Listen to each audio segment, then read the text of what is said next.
So our topic is connective tissue.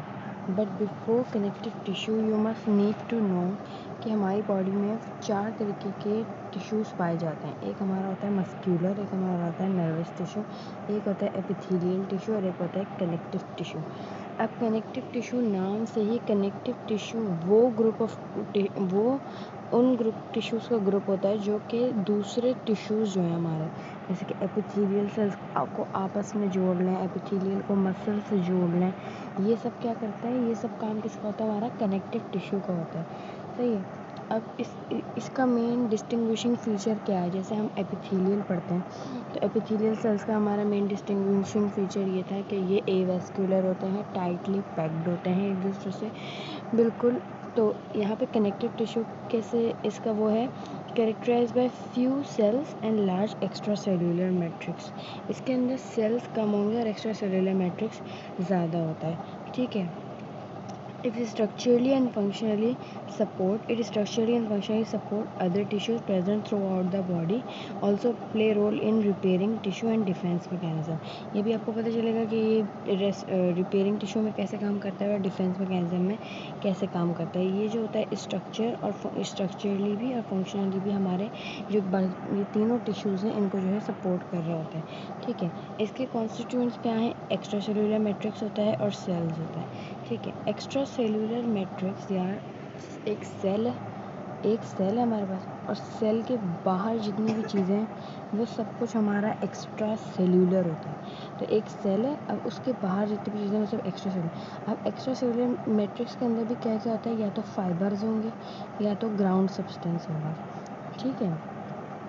कि हमारे पास एक सेल होता है, ये हमारा सेल हो गया, इसके अंदर सारा इंट्रा सेलुलर होता है और इसके बाहर की जितनी भी जगह ये सब एक्स्ट्रा सेलुलर है। इसके अंदर फाइबर्स भी होंगे और कुछ ऐसे सब्सटेंस भी होगा जिसको हम क्या बोलते हैं, ग्राउंड सब्सटेंस। ठीक है।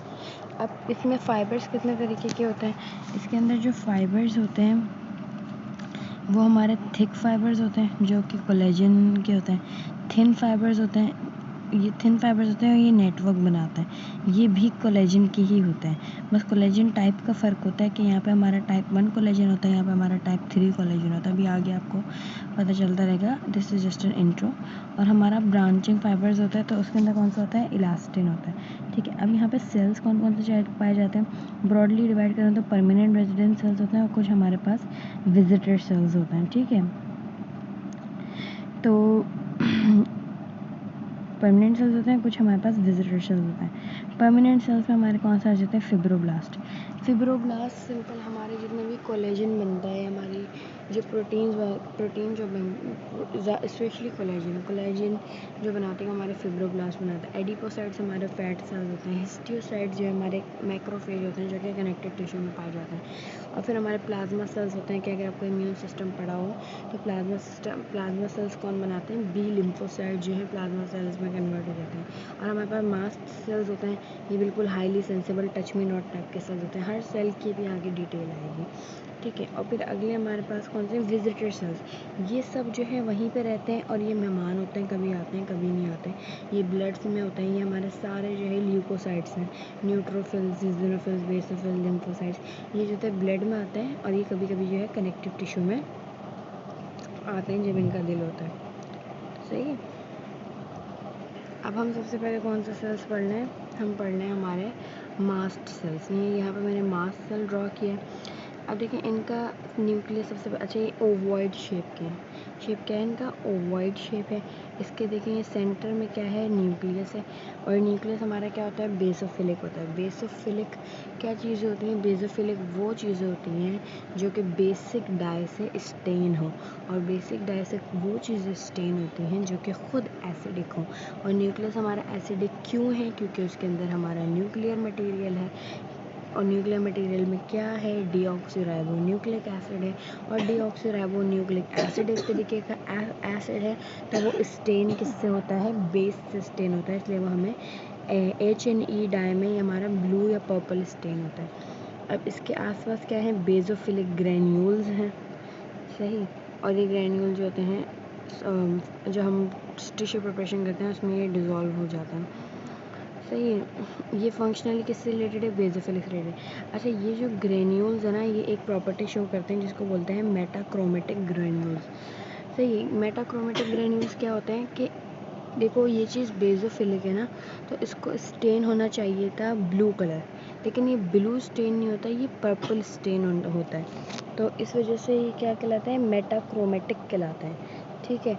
और ऐसा क्यों कहलाते हैं? क्योंकि इन ग्रेन्यूल्स के अंदर हैपरिन होता है। हैपरिन क्या होता है? हमारा एंटीकोआगुलेंट होता है। तो वो क्या करता है, बस आपको इतना याद रखना है कि इसके जो ग्रेन्यूल्स हैं वो हमारे को मेटाक्रोमेटिक अपीयरेंस देते हैं। और मेटाक्रोमेटिक अपीयरेंस क्यों देते हैं? क्योंकि इसके अंदर हमारे पास हैपरिन होता है। अब हमारे पास कौन सा है? मास्ट सेल्स के बारे में हम पढ़ेंगे। Major player in allergic reactions, major player in allergic reaction हमारा जो है, इसका मास्ट सेल जो है एलर्जिक रिएक्शंस में बहुत ज़्यादा वो करते हैं।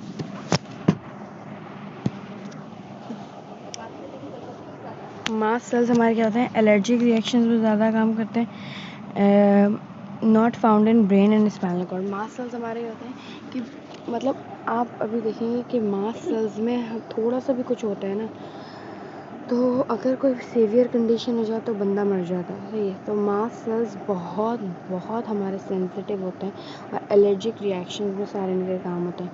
ये कहाँ पे पाए? ये ब्रेन और स्पाइनल कॉर्ड में नहीं पाए जाते। सोचो, ब्रेन और स्पाइनल कॉर्ड में इतना हो तो मतलब और ज़्यादा चांसेस हों बंदे के जो है मरने के। इनके साइटोप्लाज्म में mitochondria, nucleus, rough endoplasmic reticulum और गोल्जी भी होता है। कहाँ पाए जाते हैं ये? कनेक्टिव टिश्यू में अराउंड मसल्स या ब्लड वेसल्स। ठीक है। ये आए कहाँ से हैं? ये हमारे stem cell in bone marrow से आए हैं। ठीक है। इनका प्रिंसिपल फंक्शन क्या है? Storage of chemical mediators of inflammatory response. Inflammatory response के जो केमिकल मीडिएटर्स होते हैं, अभी हम पढ़ेंगे प्राइमरी मीडिएटर, सेकेंडरी मीडिएटर, वो ये अपने अंदर स्टोर करते हैं। ठीक है। Release of chemical mediator promoting allergic reaction which is known as immediate hypersensitivity reaction. अच्छा, इधर होता क्या है, मैं आपको डिटेल में बताऊं कि अगर कोई बंदा एलर्जिक है, ठीक है, कोई बंदा किसी चीज़ से एलर्जिक होता है, जैसे कि आप समझें पोलन की वो है एलर्जी, तो उसमें क्या होता है कि पहली दफ़ा जब बंदा पोलन इनहेल करता है तो अगर किसी के एबनॉर्मल मास्ट सेल होते हैं ना, तो वो क्या कहते हैं कि उसने मोनोसाइट होता है, मोनोसाइट वो चीज़ इनगल्फ करती है कि मास्ट सेल के ऊपर क्या होता है? मास्ट सेल के ऊपर होते हैं रिसेप्टर्स होते हैं। ठीक है। तो जैसे कि नॉर्मली अगर पोलन आया तो उसको डाइजेस्ट करके क्या करना था? उसको डाइजेस्ट करके डिग्रेड कर देना था, लेकिन बाद दफ़ा हमारे मोनोसाइट सही काम नहीं कर रहे होते, तो वो क्या करते हैं? मोनोसाइट उसको इनगल्फ तो करते हैं और फिर इनगल्फ करने के बाद वो क्या करते हैं कि जो है उसको इनकम्प्लीटली तोड़ते हैं और जो है बड़े प्राउडली अपने ऊपर जो है रिसेप्टर पे शो करते हैं, ये देखो हमें क्या मिला। तो वो पोलन ग्रेन को एज एन एंटीजन जो है दूसरे सेल्स को प्रेजेंट करने लगता है। अब वो उनको प्रेजेंट करने लगते हैं तो वो हमारे पास हमारे जो प्लाज्मा सेल्स होते हैं वो क्या करते हैं? प्लाज्मा सेल्स हमारे बी लिम्फोसाइट्स होते हैं। सही है। टी लिम्फ, ये जो हमारा मोनोसाइट है, ये मोनोसाइट हमारा जो है उस एंटीजन को क्या दिखाता है? उस एंटीजन को दिखाता है कि भाई देखो, वो एंटीजन को ऐसे दिखाता है, एंटीजन प्रेजेंटिंग सेल्स है। वो मोनोसाइट हमारा टी सेल्स को दिखाता है, ये देखो मुझे क्या मिला। तो टी सेल क्या करता है कि बी सेल को एक्टिवेट कर देता है। अब बी सेल क्या करता है? बी सेल जो है प्लाज्मा सेल में कन्वर्ट होता है और एंटीबॉडी बनाने लगता है। अब वो एंटीबॉडी का जो रिसेप्टर है ना, वो एंटीबॉडी का रिसेप्टर होता है मास्ट सेल के ऊपर। अब मास्ट सेल के ऊपर वो रिसेप्टर होता है उस एंटीबॉडी का। अब पहली दफ़ा में तो कुछ नहीं होगा, अगर अगली दफ़ा बंदे ने वही पोलन दोबारा इनहेल किया तो मास्ट सेल हमारा हो जाता है एक्टिवेट, और मास्ट सेल जब एक्टिवेट होता है तो वो बहुत एबनॉर्मल बिहेव करता है। ठीक है। अब मास्ट सेल एक्टिवेट हुआ हमारा, वो क्या करने लगता है? मास्ट सेल को लगता है कि ये कोई एंटीजन है और उसके इसीलिए उसके पास एंटीजन होता है। प्लाज्मा सेल ने एंटीबॉडी बनाई हुई होती है, वो एंटीबॉडी उसके पास जा के लग रही होती है मास्ट सेल के ऊपर, तो वो क्या करता है, प्राइमरी मीडिएटर्स और सेकेंडरी मीडिएटर्स निकालने लगता है। प्राइमरी मीडिएटर्स वो होते हैं जो कि इस चीज़ के अंदर ऑलरेडी प्रिपेयर हों, ये नहीं है कि जो चीज़ पहले निकलेगी वो प्राइमरी मीडिएटर, जो बाद में निकलेगी वो सेकेंडरी मीडिएटर। यहाँ पे ये कॉन्सेप्ट नहीं है, यहाँ पे ये कॉन्सेप्ट है कि प्राइमरी मीडिएटर वो हैं कि जो इसके अंदर ऑलरेडी बनी हुई फॉर्म में मौजूद था, वो हमारा प्राइमरी मीडिएटर है। और प्राइमरी मीडिएटर हमारे कौन से, हिस्टामिन, हेपरिन, न्यूट्रोफिलिक, जी याद नहीं आ रहा है, NCF एंड ECF। न्यूट्रोफिलिक और इज़िनोफिलिक मतलब ये वो फैक्टर्स होते हैं कि ये न्यूट्रोफिल को और इज़िनोफिल को बुला के लाते हैं कि इधर आओ इधर कुछ हो गया, और जो है हिस्टामिन निकलता है और हेपरिन निकलता है हमारा, ठीक है। और ये हमारे दो एंजाइम्स भी होते हैं। सेकेंडरी हमारे कौन से हैं, ल्यूकोट्रिन्स और ट्यूमर निक्रोसिस फैक्टर होता है यहाँ पे, और ये प्रोस्टाग्लैंडिन, ये सब जो है सही। That was the just the concept कि ये मास्ट सेल क्या करते हैं, और बाकी इनके मीडिएटर्स आपको याद करने कि प्राइमरी ये हैं और सेकेंडरी ये हैं। अच्छा देखो, अब अगर लोकल कोई वो होता है कि देखो पोलन ग्रेन से जो है मैंने आपको बताया, तो वो हमारा लोकल रिस्पॉन्स है कि आस्थमा होगा या रैशेज होंगे। राइनिटिस होता है कि नेज़ल की म्यूकोजा मेम्ब्रेन का इन्फ्लेमेशन हो जाना वहाँ पर। देखो इधर लिखा मैंने, it have receptor for immunoglobulin antibody, सही। हिस्टामिन हमारा क्या है, हिस्टामिन हमारी क्या करता है, वाजोडाइलेशन करता है। हेपरिन क्या करता है, हमारा एंटीकोआगुलेंट है।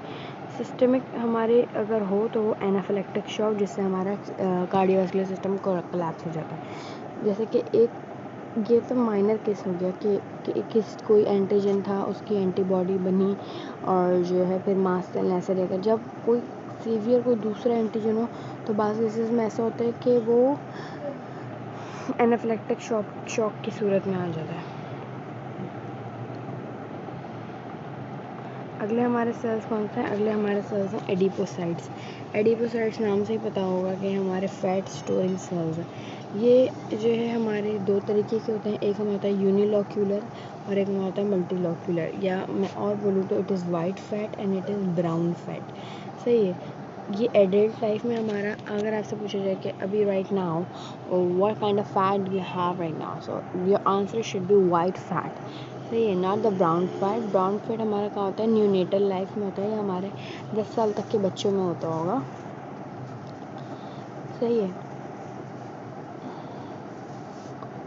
अच्छा, अब ये जो है आगे जो है ये कनेक्टिव टिश्यू पेपर में ज़्यादा डिटेल है इसकी, यहाँ पे आपको सिर्फ जर्नल बता रहे हैं। 80%, अच्छा इसमें क्या होता है, एक बड़ा सा फैट का वो होता है कि ये जो पूरा ड्रॉपलेट दिख रहा है ना आपको, ये एक बड़ा सा ड्रॉपलेट है फैट का, और ये बाकी न्यूक्लियर मटेरियल को इसने साइड में धक्का दे दिया, और ये ऐसा सिग्नेट रिंग जैसी अपीयरेंस दे रहा है। और यहाँ जो होता है ना, यहाँ पे ऐसा नहीं होता है, यहाँ पे एक तो माइटोकॉन्ड्रिया ज़्यादा होते हैं, ठीक है, और यहाँ पे सेंटर में न्यूक्लियस, मतलब एकदम सेंटर में नहीं होता, सेंटर से थोड़ा दूर होता है, लेकिन एकदम फेरी पे भी नहीं होता, सही है। इसका चीफ फंक्शन क्या है, फैट स्टोर करना इन फेड स्टेट, और इसको एनर्जी रिलीज़ करना इन फास्टेड स्टेट, सही। अब अगले हमारे पास आ गए फिब्रोब्लास्ट। फिब्रोब्लास्ट क्या है, सबसे अबंडेंट हमारे कौन से हैं, सबसे अबंडेंट हमारे हैं फिब्रोब्लास्ट, ठीक है। जब ये इनएक्टिव होते हैं तो ये फिब्रोसाइट कहलाते हैं और ये कुछ ऐसे दिखते हैं, जब ये एक्टिव होते हैं तो फिब्रोब्लास्ट कहलाते हैं और ये कुछ ऐसे दिखते हैं, स्पिंडल शेप के दिखते हैं, सही है। स्पिंडल शेप, साइटोप्लाज्म और ये सब इसके अंदर होता है। अच्छा, ये जो होते हैं ना हमारे, ये सेल हमारे कैसे दिखते हैं, ये सेल हमारे दिखते हैं बेजोफिलिक। बेजोफिलिक मतलब ये जो है ब्लू स्टेनिंग में दिखते हैं। ब्लू स्टेनिंग में क्यों दिखते हैं, ये बेजोफिलिक क्यों दिखते हैं, क्योंकि यहाँ पे होते हैं रफ एंडोप्लाज्मिक रेटिकुलम, जिनके ऊपर होते हैं राइबोसोम्स, और राइबोसोम्स के अंदर क्या होता है, राइबो न्यूक्लिक एसिड, जो कि एक तरीका का एसिड है, और जो भी चीज़ एसिडिक होती है वो हमेशा बेस से स्टेन होती है, तो ये हमारे क्या हैं, बेजोफिलिक। ये क्या करते हैं, कोलेजन भी बनाते हैं, इलास्टिन भी बनाते हैं, ग्लाइकोमाइनोग्लाइकन, प्रोटीओग्लाइकन, ये सब चीज़ें बनाते हैं, सही। ये जो है हमारे समझे मदर्स हैं, ये फिब्रोब्लास्ट है हमारे, सबसे अबेंडेंट ये होते हैं। अब हमारे पास क्या है, मायोफिब्रोब्लास्ट, ये इजीली डिस्टिंग्विश नहीं होते फिब्रोब्लास्ट से। अच्छा, इसका एक मेन काम क्या था कि ये वाउंड हीलिंग जब हो रही होती है ना, ये वहाँ पे अबेंडेंट होता है, तो ये कि कोई ऐसा MCQ आ जाए कि जो है किसी को पूरा सिनेरियो बन जाए कि किसी को चोट लगी थी, उसका अब जो है रिकवरी में है, वाउंड हील हो रहा है, तो वहाँ पे हमारे कौन से टाइप ऑफ सेल पाए जाएंगे कनेक्टिव टिश्यू के, तो वहाँ पे हमारे मायोफिब्रोब्लास्ट पाए जाएंगे। ये क्या करता है, वाउंड को क्लोजर ऑफ वाउंड करवाता है। सही है। अब हमारे कौन से हिस्टियोसाइट्स। हिस्टियोसाइट हमारे क्या हैं, कनेक्टिव टिश्यू के मैक्रोफेज। ये हमारे जो होते हैं, ये देखो इधर सबसे इम्पॉर्टेंट बात, इसका न्यूक्लियस जो होता है इसेंट्रिक होता है। इसेंट्रिक मतलब सेंटर से हटा हुआ होता है, किडनी शेप इसका न्यूक्लियस होता है। और ये न्यूक्लियस क्या होता है, ज़ाहिरी बात है बेसोफिलिक दिख रहा होता है हमें। ये हमारे पास गोल्जी अपरेटस दिख रहा है, गोल्जी हमारा एसिडोफिलिक होता है। और ये हमारा जो है लाइजोसोम होते हैं, इसमें बहुत सारे, और फैगोसोम होते हैं। सही है। ये किडनी शेप इसका स्मॉल स्टेनिंग न्यूक्लियस होता है, इसमें बहुत सारे लाइजोसोम होते हैं। इसके अंदर प्रोमिनेंट आर और गोल्जी होता है, ठीक है। और रेजिडुअल बॉडीज ऑफ फैगोसोम। इसका फंक्शन क्या होता है, एंटीजन प्रेजेंटिंग सेल्स के तौर पर काम करते हैं। फैगोसाइटोसिस हुई एंटीजन की, उसको उन्होंने पेप्टाइड में डिग्रेड किया और उस फ्रेगमेंट को अपनी सरफेस के ऊपर लगा लेते हैं। ये कैसे लगाते हैं, MH2 मॉलिक्यूल्स के ज़रिए लगाते हैं। सही, यानी कि इसके ऊपर ना एक चीज़ बनी हुई होगी, समझो दिस इज़ MH2 मॉलिक्यूल, और इसके ऊपर ये वो अपना जो इन्होंने बनाया है वो यूं करके शो करेंगे कि हमने ये बनाया है सामने सेल्स को। सही है।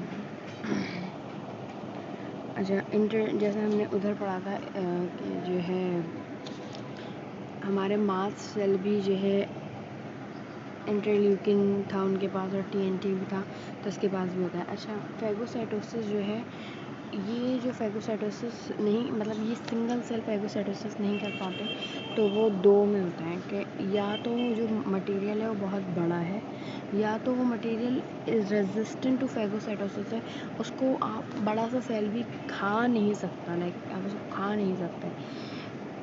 तो इसमें क्या होता है कि बहुत सारे छोटे छोटे हिस्टियोसाइट्स मिलकर एक बड़ा हिस्टियोसाइट बना लेते हैं, जिसको हम बोलते हैं मल्टी न्यूक्लियर जॉइंट सेल, और फिर वो उन चीज़ों को जो कि लास्ट इनगल्फ होती है उनको खा लेते हैं। रेजिस्टेंट टू फैगोसाइटोसिस में क्या होता है, कौन सी चीज़ रेजिस्टेंट टू फैगोसाइटोसिस है, कि ये हमारा माइकोबैक्टीरियम ट्यूबरकुलोसिस जो TB करता है, या ट्रेपोनिमा पैलिडम जो सिफिलिस करता है, ये जो है हमारे इसको हम खाने। इसमें क्या होता है, मैक्रोफेज क्या होते हैं, खुद साइज़ में इनलार्ज होते हैं, फिर क्लस्टर बनाते हैं। यानी कि देखो ये मैक्रोफेज है, ये हमारा समझो ये है माइकोबैक्टीरियम जिसको खाएंगे। अब ये जो है इनलार्ज भी होते हैं, और इसको यूं करके ऐसे यूं घेरे में ले लेते हैं, दायरे में ले लेते हैं। अच्छा, यहाँ पे जो बन रहा है वो बन रहा है जॉइंट सेल 2, जो कि लास्ट टू इंगल्फ होता है। लेकिन जो रेजिस्टेंट टू फैगोसाइटोसिस होता है उसमें बनता है एपिथाइलॉइड सेल, उसके अंदर बनता है एपिथाइलॉइड सेल, और बहुत सारे एपिथाइलॉइड सेलों को कलेक्शन हो जाए तो वो हमारे कहलाते हैं ग्रैन्युलोमा। क्या कहलाते हैं, ग्रैन्युलोमा कहलाते हैं।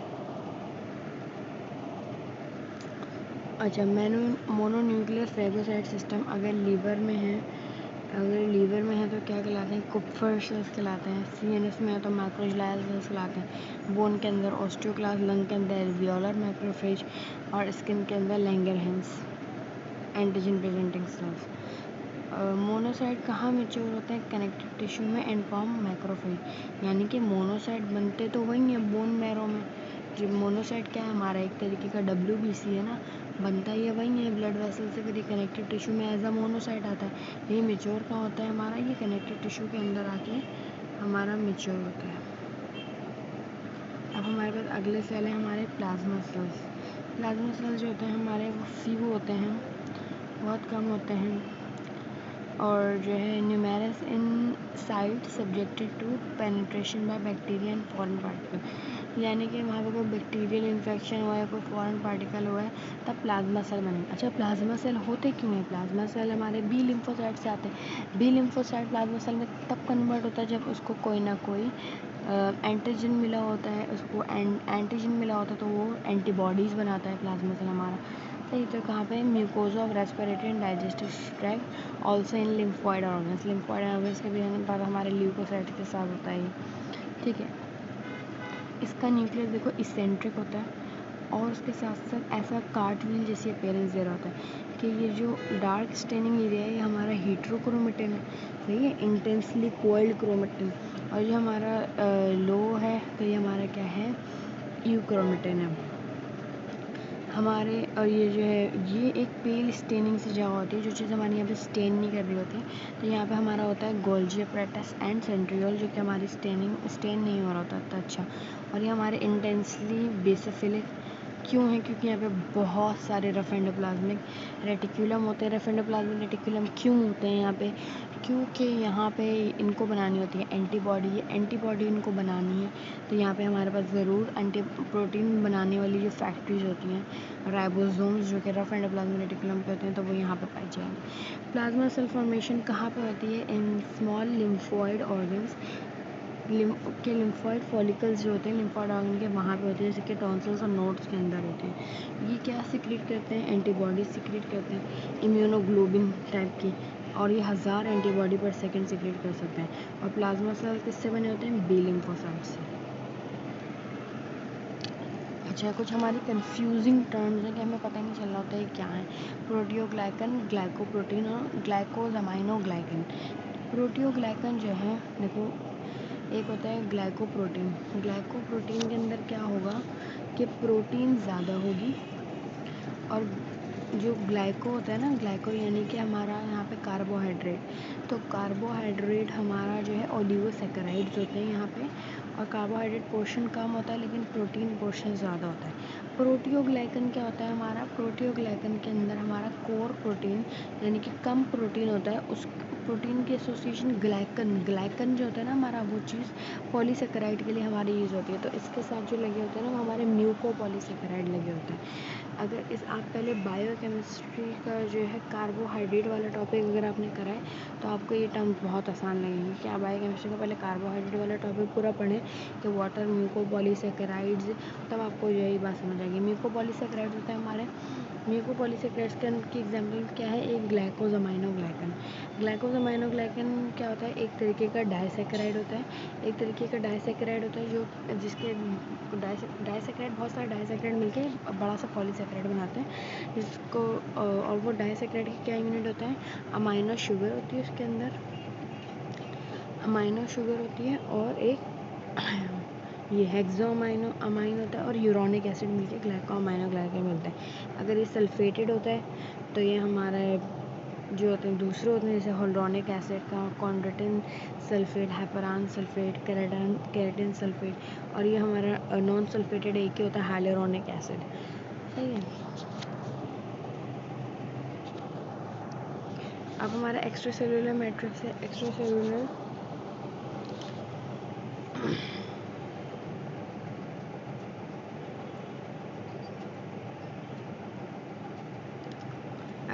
अब तक क्या पढ़े, सारे सेल्स पढ़ लिए, अब हम क्या कर रहे हैं, एक्स्ट्रा सेलुलर मैट्रिक्स है। एक्स्ट्रा सेलुलर मैट्रिक्स में हमारे क्या क्या होता है, एक्स्ट्रा सेलुलर मैट्रिक्स में हमारा ग्राउंड सब्सटेंस होता है और फाइबर्स होते हैं। Nature of extra cellular matrix determine करता है कि हमारा जो कनेक्टिव टिश्यू है वो किस तरीके का है, ठीक है। अगर इसमें ग्राउंड सब्सटेंस ज़्यादा होगा, जाहिर सी बात है वो इतना ज़्यादा स्ट्रॉन्ग नहीं होगा, जिसमें फाइबर ज़्यादा होंगे ज़्यादा स्ट्रॉन्ग है। ग्राउंड सब्सटेंस में हमारा क्या होता है, कलरलेस ट्रांसपेरेंट होमोजेनियस मिक्सचर होता है प्रोटियोग्लाइकन और ग्लाइकोप्रोटीन का। सिंपली आपसे कोई पूछे what is ground substance, colloidal gel like material of variable viscosity bind with varying amount of water and consist and is a homogeneous mixture of glycoprotein and proteoglycan, ठीक है। Amount of water यानी ये water से जो होता है water के साथ होता है, वाटर के साथ होने का इसको क्या फ़ायदा होता है कि तमाम न्यूट्रिएंट्स वगैरह जो होते हैं डिज़ोल्व हो रहे होते हैं। अच्छा, अब ये स्टेनिंग के अंदर हमारे को दिखता नहीं है बिल्कुल भी, क्यों नहीं दिखता है कि इसका रिफ्रैक्टिव इंडेक्स जो होता है वाटर के बराबर होता है, इसलिए दिखता नहीं है।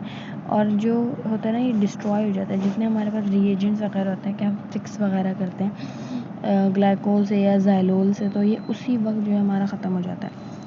प्रोटियोग्लाइकन जो है इसके ये कहाँ पे बनते हैं, रफ एंडोप्लाज्मिक रेटिकुलम में बनते हैं, और फिर इनकी ग्लाइकोसाइलेशन होती होगी, सही है, जो म्यूकोपॉलीसेकेराइड लग रहा होता है। पहले आप कार्बोहाइड्रेट पढ़ेंगे तो आपको समझ आएगा। RER और फिर कम्प्लीटेड इन गोल्जी, और फिर गोल्जी में इसकी सल्फोनेशन भी होती है। और जो है ग्लाइकोप्रोटीन हमारे क्या होते हैं, एडहेसिव होते हैं, यानी कि बाइंड होते हैं चीज़ों से। तो हमारे पास मेजर ग्लाइकोप्रोटीन हमारे कौन से हैं, फिब्रोनेक्टिन एंड लेमिनिन। और हमारे बोन का जो है वो कौन सा है, कॉन्ड्रोनेक्टिन एंड ऑस्टियोनेक्टिन।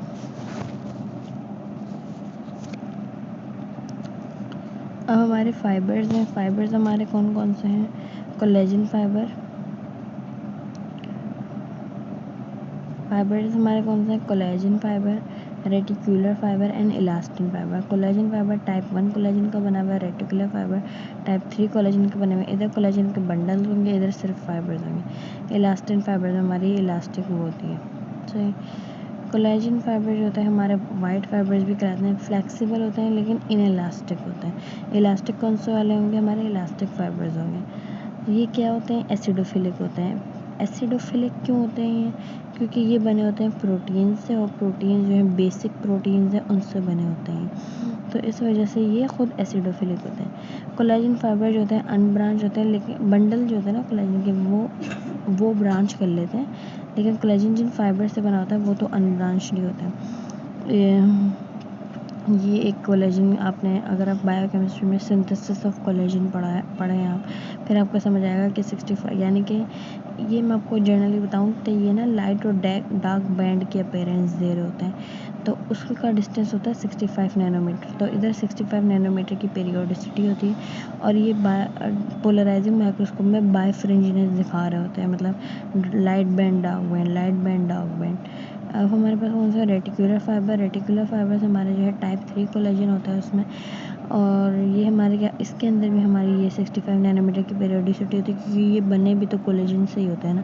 अभी ये जैसे कि फिब्रिल्स है हमारे पास, ये एक रेटिकुलर फाइबर है, ये दूसरा रेटिकुलर फाइबर है, ये तीसरा रेटिकुलर फाइबर है, ठीक है। अब ये आपस में जो है जुड़े हुए भी तो होते हैं, तो ये यूँ करके जो जुड़ते हैं जिस चीज़ से, वो हमारी चीज़ क्या होती है, वो हमारी चीज़ होती है ग्लाइकोमाइनो ग्लाइकन ग्लाइकोप्रोटीन, ये चीज़ होती है। अब रेटिकुलर फाइबर नॉर्मली तो स्टेन नहीं होता, HNE में ये स्टेन नहीं होता हमारी HNE टेक्निक में। तो इसकी जो है कैसे स्टेन होगा, ये हमारी जो है ना कार्बोहाइड्रेट को स्टेन करने की टेक्निक होती है PAS टेक्निक। तो अब ये रेटिकुलर फाइबर एक दूसरे से जुड़े हुए हैं, वहाँ पे ग्लाइकोप्रोटीन है, कोई ना कोई हमारे पास कार्बोहाइड्रेट होगा, तो वो इस टेक्निक से फिर हम इसको स्टेन करते हैं, तो हमारे क्या दिखते हैं, रेड स्ट्रैंड्स दिखते हैं। और एक और टेक्निक होती है सिल्वर स्टेनिंग से, सिल्वर स्टेनिंग में ये ब्लैक दिखता है, और इसको एगिरोफिलिक फाइबर भी बोलते हैं, ठीक है। मसल को इसने सराउंड किया हुआ होता है तो ये एंडोमायसिन कहलाता है, और अगर ये नर्व फाइबर को सराउंड किया हुआ है तो ये एंडोन्यूरिन कहलाता है, एंडोमायसिन एंड एंडोन्यूरिन, सही। ये भी हमारे जो है पोलराइजिंग माइक्रोस्कोप में वीक बायफ्रिंजनेस देता है, सही। सपोर्टिंग फ्रेमवर्क बनाता है बहुत से ऑर्गन्स का। प्रोडक्शन ऑफ रेटिकुलर फाइबर्स, अगर ये लिम्फॉइड ऑर्गन्स में है या बोन मैरो में है तो रेटिकुलर सेल्स बनाएंगे, एंडोन्यूरियम में है तो श्वान सेल्स बनाएंगे, GIT या टोनिका मीडिया ऑफ आर्टरीज में है तो स्मूथ मसल सेल्स बनाएंगे। इलास्टिक फाइबर जो होता है रेजिस्टेंट, अच्छा हमारे कोलेजन फाइबर को आप बॉयल करेंगे ना तो वो जेलेटिन बन जाता है, लेकिन ये हमारा इलास्टिक फाइबर जो होता है वो रेजिस्टेंस होता है, येलो कलर देता है ये टिश्यू को। और ये किस चीज़ से स्टेन होता है, resorcin fuchsin technique, resorcin fuchsin technique से होता है, सही। कैसा होता है, ब्लूइश ब्लैक, और अगर ओरिसन है तो ये ब्राउन होगा, ठीक है। कहाँ पे पाया जाता है, ये स्किन एंड टेंडन में है तो फिब्रोब्लास्ट इसको बना रहे होंगे। लार्ज ब्लड वेसल, जो हमारी एओर्टा होता है ना, वहाँ पे लेफ्ट वेंट्रिकल से हमारा कितना प्रेशराइज ब्लड जा रहा होता है, वो हमारी एओर्टिक वेसल, वो हमारी इलास्टिक वेसल होती है। सबसे बड़ी जो हमारी वो होती है वो हमारी इलास्टिक होती है, एओर्टा उधर होता है। वहाँ पे एक किससे बना होता है, स्मूथ मसल सेल ने बनाया होता है इसे। इलास्टिक फाइबर जो हमारे होते हैं 3 स्टेज से गुजर के बनते हैं, ठीक है। पहले ऑस्टियलिन फाइबर, फिर इलियोलिन फाइबर, फिर इलास्टिन फाइबर। ऑस्टियलिन फाइबर में क्या होता है कि फिब्रिल्स बने होते हैं, ठीक है, इसको हम बोलते हैं ऑस्टियलिन फिब्रिल्स। ये तो है कि इलास्टिन फाइबर इस तरीके से बन रहा है, लेकिन ये होता है कि कहीं कहीं जगह ये इतना ही रहता है कि ऑस्टियलिन फाइबर ही रहता है, आगे बढ़ता ही नहीं है। तो ये कहाँ पे रह जाता है, dermis of skin, periodontal ligament of teeth, and sensory ligament of eye. सही है। इलियोलिन फाइबर है हमारा। अब ये जो है ना हमारे फाइबर्स हैं, फाइबर्स के बीच में ना इलास्टिक एमॉर्फस सब्सटेंस जो है जमा होना शुरू हो जाता है। तो अब ये क्या चीज़ कहलाने लगती है, अब ये कहलाने लगती है इलियोलिन फाइबर। ठीक है। और फिर जो है क्या होता है कि ये सारे फाइबर्स एमॉर्फस को बीच में करके इसके आसपास अरेंज हो जाते हैं, तो फिर ये हमारा कहलाता है इलास्टिन फाइबर। इलास्टिन फाइबर की जो इलास्टिसिटी होती है वो मेन डेस्मोसिन और आइसोडेस्मोसिन की वजह से होती है। बाकी इसके अंदर कौन से प्रोटीन होते हैं, ग्लाइसिन और प्रोलीन होता है। इलास्टिक फाइबर जो होते हैं अबंडेंट होते हैं लंग्स में, क्योंकि वहाँ पे इलास्टिसिटी हमें ज़्यादा चाहिए। और लिगामेंट फ्लेवा ऑफ वर्टिब्रल कॉलम, ये तो हमारा पूरा इलास्टिक लिगामेंट होता है, लिगामेंट फ्लेवा ऑफ वर्टिब्रल कॉलम में हमारे। अब हमारे कनेक्टिव टिश्यू प्रॉपर को हम डिवाइड करें तो कनेक्टिव टिश्यू प्रॉपर हमारा डिवाइड होता है एम्ब्रियोनिक कनेक्टिव टिश्यू में और स्पेशलाइज्ड कनेक्टिव टिश्यू में। ठीक है। एम्ब्रियोनिक कनेक्टिव टिश्यू के अंदर दो तरीके के सेल्स आ जाते हैं, mesenchymal cells and mucoid cells. सही है। और स्पेशलाइज्ड कनेक्टिव टिश्यू हमारा होता है बोन कार्टिलेज, जो कि हमारा आता है सपोर्टिंग कनेक्टिव टिश्यू में, और ब्लड हमारा आता है फ्लूइड कनेक्टिव टिश्यू में। और कनेक्टिव टिश्यू प्रॉपर आकर डिवाइड होता है डेंस कनेक्टिव टिश्यू में और लूज कनेक्टिव टिश्यू में। लूज कनेक्टिव टिश्यू भी हमारे पास तीन तरीके के होते हैं, एरियोलर, रेटिकुलर एंड एडियापोज। जबकि हमारे पास डेंस कनेक्टिव टिश्यू दो तरीके के होते हैं, या तो इरेगुलरली अरेंज्ड होंगे, सही है, या तो रेगुलरली अरेंज होंगे। रेगुलरली होंगे अगर कोलेजन है तो कोलेजिनस, नहीं तो इलास्टिक। और कोलेजन के अंदर भी टेंडन, लिगामेंट एंड एपोन्यूरोसिस। अच्छा, एम्ब्रियोनिक कनेक्टिव टिश्यू, अगर मेसेनकाइमल कनेक्टिव टिश्यू क्या होता है, हमारे जो मेसोडर्म होते हैं उसके अंदर से मेसेनकाइमल सेल्स होता है स्टार्ट में, वो हमारा कनेक्टिव टिश्यू होता है। ठीक है। कैसे होते हैं, स्कैटर्ड रेटिकुलर फाइबर्स होते हैं इसके अंदर, और इसके अंदर जो होते हैं मेसेनकाइमल सेल्स जो होते हैं, जैसे कि मैं दिखाऊँ आपको, ये हमारा मेसेनकाइमल सेल्स है, यूँ करके स्टार समझ लो, ऐसे यूँ एक दूसरे से ना यूँ मिले हुए होते हैं, उनके बीच में होते हैं गैप जंक्शंस। चैप्टर 2 में आपने गैप जंक्शंस पढ़े होंगे। सही है। और ये क्या होते हैं, प्लूरीपोटेंट होते हैं या मल्टीपोटेंट भी इनको बोल सकते हैं, कि किसी भी सेल को राइज हो सकता है कोई भी सेल, तो इसलिए इनको क्या बोलते हैं हमारे पास, प्लूरीपोटेंट बोलते हैं हमारे मेसेनकाइमल सेल्स को। फिर मेसेनकाइमल सेल्स बाद में किसमें तोड़े हुए होते हैं, तो म्यूकोइड कनेक्टिव टिश्यू बना लेते हैं। सही है। अब क्या होता है, fetal type of connective tissue कहलाता है mesenchymal connective tissue, mucoid connective tissue, फिर अडल्ट कनेक्टिव टिश्यू। इसका मैट्रिक्स में क्या होता है, हाइलुरोनिक एसिड होता है टाइप 1 एंड टाइप 3। इसका प्रिंसिपल कंपोनेंट जो होता है अम्बिलिकल कॉर्ड में वो वार्टन्स जेली करके कहलाता है। वार्टन्स जेली अम्बिलिकल कॉर्ड में जो होती है वो हमारा म्यूकोइड कनेक्टिव टिश्यू होता है। ये पास पेपर में भी आया है एक दफ़ा डाउट। डेंस कनेक्टिव टिश्यू है हमारे पास। डेंस में हमारे पास है इरेगुलर और रेगुलर। इरेगुलर में क्या होता है कि ये जो है ना मीशवर्क की तरह पाया जाता है, यानी कि मीशवर्क भी प्रॉपर नहीं, बस आप ये देख लो, ये यूँ करके बिखरा हुआ होगा, ये कोलेजन बिखरा हुआ होगा और उसके अंदर ग्राउंड सब्सटेंस, ये सब चीज़ें बिखरी हुई होंगी। तो ये हमारे कहाँ पे पाया जाता है, ये हमारी डीप फेशिया में, हमारे कैप्सूल्स ऑफ ऑर्गन। ये भी फाउंडेशन मॉड्यूल के 2020 में DHS के पेपर का सवाल है कि कैप्सूल जो है हमारा, वो उसके अंदर कौन सा कनेक्टिव टिश्यू होता है। तो कैप्सूल जो होता है हमारा ऑर्गन के अंदर हमारे पास डेंस इरेगुलर कनेक्टिव टिश्यू होता है। डेंस रेगुलर कनेक्टिव टिश्यू हमारे पास कहाँ होगा, densely packed bundles of collagen होते हैं, जैसे कि इस तरीके से डेंसली पैक्ड होते हैं, और इनके बीच में क्या होता है, फिब्रोब्लास्ट लगे हुए होता है। ठीक है। इस तरीके से पैक्ड होते हैं। तो ये भी तीन जगह होते हैं, टेंडन में, लिगामेंट में, या एक होती है एपोन्यूरोसिस। टेंडन और लिगामेंट हम देखें तो उसके अंदर फाइबर एक दूसरे से पैरेलल जा रहे होते हैं। ठीक है। अगर हम इसका लॉन्गिट्यूडनल सेक्शन देखें तो हमें फिब्रोब्लास्ट ऐसा दिखता है, एलोंगेटेड से हमें फिब्रोब्लास्ट दिखता है। और ये जो है हमारा, अगर हम इसको क्रॉस सेक्शन देखें तो ऐसा स्टार शेप दिख रहा होता है हमें, ये हमें जो है स्टार की तरह दिख रहा होता है, ये स्टेलेट अपीयरेंस दिख रहा है। अच्छा, अब देखो ये पूरा हमारा क्या है, ये पूरी चीज़ हमारा कोलेजन का बंडल है। ठीक है। ये पूरी चीज़ हमारी कोलेजन का बंडल है।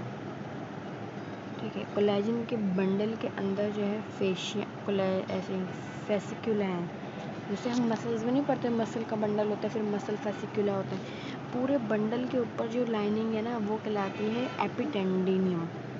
वो लाइनिंग क्या कहलाती है? वो लाइनिंग कहलाती है हमारे पास एपिटेंडिनियम। और जो एक फेसिकल के ऊपर कवरिंग होती है वो कहलाती है एंडोटेंडिनियम। ठीक है। अच्छा, अब हमारे पास क्या है? एपोन्यूरोसिस। इसमें क्या होता है? इसमें देखो मीश वर्क वैसा नहीं होता। इसके अंदर देखो ये हमारे पास एक ये है, एक चीज़ हमारे पास ये है और दूसरी चीज़ हमारे पास ये है। ये एक दूसरे से पैरेलल अरेंज्ड है। अब ये चीज़ इसके ऊपर आ जाती है, समझो ऐसे करके अरेंज रहते हैं। ये क्या करता है हमारे के एक तरीके का ये फ्लैट टेंडन होता है। ये फ्लैट टेंडन होता है और ये क्या करता है? मसल से बोन को कनेक्ट करता है। इसकी जो है मल्टीपल लेयर्स भी होती हैं और इंडिविजुअल कभी कभार ये ओवरलैप भी कर रहा होता है कि दो लेयर्स आपस में खुले नहीं। सही है। अच्छा, ये हमारा डेंस रेगुलर इलास्टिक टिश्यू है। इसमें क्या होंगे? इलास्टिक फाइबर्स होंगे। अच्छा, लिगामेंट और टेंडन का थोड़ा सा माइनर डिफरेंस ये है कि लिगामेंट के अंदर इलास्टिक फाइबर्स भी हो जाते हैं थोड़े थोड़े। अच्छा, डेंस रेगुलर इलास्टिक ये कहाँ पाया जाता है? हमारा वोकल कॉर्ड्स में। लिगामेंट फ्लेवर जो है हमारा वर्टिब्रल कॉलम का उसमें, और सस्पेंसरी लिगामेंट ऑफ पीनस में पाया जाता है। अब हमारे क्या है? Loose connective tissue. Loose connective tissue हमारे जो है एरियोलर इनको क्यों बोलते हैं? एरियोलर इनको इस वजह से बोलते हैं कि इसमें ना फ्री स्पेसेस दिख रही होती हैं, एरियोल्स दिख रहे होते हैं। इधर जो सेल्स होते हैं फिब्रोब्लास्ट होते हैं, माइक्रोफेज होते हैं, और बहुत कम क्वांटिटी में यहाँ पे मास्ट सेल्स और माइक्रोफेज होते हैं। फाइबर कौन से होते हैं? कोलेजन, इलास्टिन, और कम क्वांटिटी में रेटिकुलर फाइबर होते हैं। इनका जो ग्राउंड सब्सटेंस होता है वो डिजोल्व आउट हो जाता है, तो हमें स्पेसेस दिख रही होती हैं, इसलिए हम इसको एरियोलर कनेक्टिव टिश्यू बोलते हैं। इसके अंदर जो होता है कैपिलरीज भी आ रही होती है, नर्व फाइबर्स भी होते हैं। ये कहाँ पे पाया जाता है? मीजेंट्री हमारी जो होती है क्या होती है कि हमारी जो इंटेस्टाइन होती है उसको हमारे पोस्टीरियर एब्डोमेन वॉल से कनेक्ट करती है। और हमारा ओमेंटम क्या होता है? ओमेंटम हमारा जो होता है स्टमक को, ड्यूडेनम को लिवर से कनेक्ट करता है। ठीक है, तो ये एक तरीके के क्या होते हैं? कनेक्टिव टिश्यू होता है ना, they are connecting the organs, they are connecting the tissues, that's what the term connective tissue means. और रेटिकुलर कनेक्टिव टिश्यू, इसके अंदर सेल्स कौन से होंगे? रेटिकुलर सेल्स होंगे। भाई ये रेटिकुलर सेल्स कौन से? रेटिकुलर सेल्स से फिब्रोब्लास्ट है, जो कि वो फिब्रोब्लास्ट जो रेटिकुलर फाइबर बना रहे हैं वो हमारे रेटिकुलर सेल्स हैं, और ये हमारे जो है बाकी रेटिकुलर फाइबर हैं। अच्छा, रेटिकुलर सेल्स को आप देखो तो ये स्टार होते हैं, स्टाइलेट होते हैं, और इसकी प्रोजेक्शंस एक दूसरे से मिल रही होती हैं, एक दूसरे से आके मिल रही होते हैं, तो ये हमारे क्या होते हैं? Reticular fibres. अब ये हमारे कहाँ पाए जाते हैं? ट्रेविकुलर सिस्टम, ये हमारे क्या बोन मैरो में और लिम्फॉइड ऑर्गन्स में। अब बोन मैरो में पाए जाएंगे तो इनका जो है ग्राउंड सब्सटेंस क्या होगा? ग्राउंड सब्सटेंस इनका होगा प्रिकर्सर्स ऑफ बोन मैरो, और लिम्फॉइड में पाए जाएंगे तो लिम्फोसाइट्स होंगे उनका ग्राउंड सब्सटेंस। अब हमारे पास है एडिपोज टिश्यू। एडिपोज टिश्यू क्या है? हमारे स्टोर एनर्जी ऑफ हाउस हैं। ये क्या करते हैं? फैट को एज ए ट्राइग्लाइसराइड स्टोर करते हैं। ये रिचली सप्लाइड होते हैं ब्लड कैपिलरीज से, और जो है एक मज़े की बात कि इधर सिंपैथेटिक नर्वस सिस्टम तक आ रही होती है। ब्राउन टिश्यू, ब्राउन जो एडिपोज होता है उसके तो सेल तक में पैरासिम्पैथेटिक नर्व फाइबर्स आ रहे होते हैं, जबकि वाइट में नहीं आ रहे होते हैं। एडल्ट्स में जो होता है वो प्रीडोमिनेटली हमारे पास कौन सा होता है? वाइट हमारे पास पाया जाता है। देखो ऐसे सिग्नेटरिंग अपीयरेंस होती है इसकी, ऐसे सिग्नेटरिंग अपीयरेंस होता है, स्फेरिकल होता है, इज़ोनोफिलिक साइटोप्लाज्म और बेसोफिलिक न्यूक्लियस होता है। और इसकी ये कुछ लोकेशंस हैं कि एब्डोमिनल वॉल में, बोटॉक्स में, थाई में, ओमेंटम में, यहाँ ये पाया जाता है। इसका जो डायमीटर होता है ये हमारा थोड़ा बड़ा होता है उससे, हमारे वाइट ब्राउन वाले से। अच्छा, ये क्या करता है? लेप्टिन एंजाइम सिक्रेट करता है। एडिपोज जो है लेप्टिन एंजाइम सिक्रेट करते हैं कि बस खाना बंद कर दो आप, बहुत ज़्यादा जो है फैट जमा हो गया, तो फिर जो है वो इन्हें हंगर को ना थोड़ा कम कर देता है हमारे।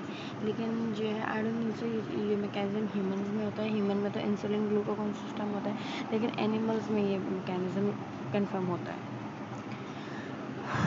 ब्राउन एडिपोज टिश्यू होते हैं हमारे ये मल्टी लॉक्यूलर होता है, अभी हमने पीछे देखा था। ये होता है रिचली वेस्कुलर होता है। अच्छा, ये ब्राउन क्यों दिख रहे होते हैं? ब्राउन इसलिए दिखते हैं, एक्टिव वाली बात है, रिचली वेस्कुलर होते हैं। दूसरी बात में बहुत सारा माइटोकॉन्ड्रिया होता है। बहुत सारा माइटोकॉन्ड्रिया होता है, तो माइटोकॉन्ड्रिया के इनर मेम्ब्रेन में काइटोक्रोम पाया जाता है। काइटोक्रोम में क्या होता है? कैरेटिन होता है, जिसकी वजह से ये पूरा टिश्यू हमारा क्या दिख रहा होता है? ब्राउन दिख रहा होता है। ये क्या करता है? इट रिसीव, इसके अंदर क्या होती है? डायरेक्ट सिंपैथेटिक नर्व्स आ रही होती हैं एडिपोज सेल्स के अंदर इनके।